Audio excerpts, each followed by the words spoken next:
এই যে তোমরা জাহান্নামের আগুনের মধ্যে জ্বলতেছো, এই আগুনের মধ্যে জ্বলা শুরু হয়েছে, অনন্তকাল পর্যন্ত জ্বলতে থাকবে, কোনোদিন এটা সমাপ্ত হবে না। জাহান্নামীরা, বেঈমানেরা চিৎকার শুরু করবে, গোটা জাহান্নাম জুড়ে আর্তনাদ উঠে যাবে। তারা মনে করতে থাকবে যে মালিক, এটা তুমি কি ঘোষণা দিলে?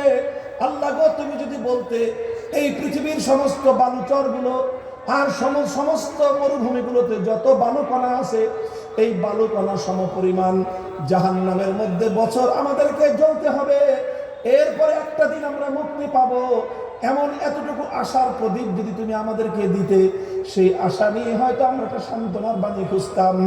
মালিক গো, আজ সর্বশেষ আশার প্রদীপটা তুমি আমাদেরকে নিভিয়ে দিলা। শোকের মাতম শুরু হবে, হায় হায় আফসোস রব শুরু হবে।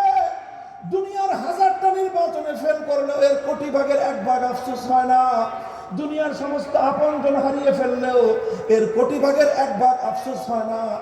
সেই দিন জাহান্নামের জন্য, জাহান্নামের মধ্যে যাদেরকে অনন্তকাল জাহান্নামের জ্বালা, জাহান্নামের আযাবের ঘোষণা আল্লাহ পাক যাদেরকে দান করবেন, ওই সকল পোড়া কপালীদের জন্য যে আফসোস আর যে দুঃখ বেদনা হবে, পৃথিবীতে সেই আফসোস এবং দুঃখ বেদনার কোনো তুলনা হয় না।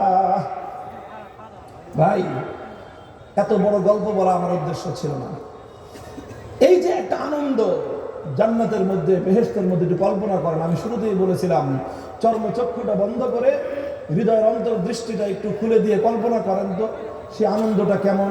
আপনি সেই আনন্দ মিছিলে, সেই আনন্দের মধ্যে আপনার আপনজনদেরকে নিয়ে, আপনার সন্তানদেরকে নিয়ে, আপনার বাবা মাকে নিয়ে, আপনার স্ত্রী পরিজন ভাই বোনদেরকে নিয়ে সেই আনন্দটা করতেছেন, কেমন হবে সে আনন্দ?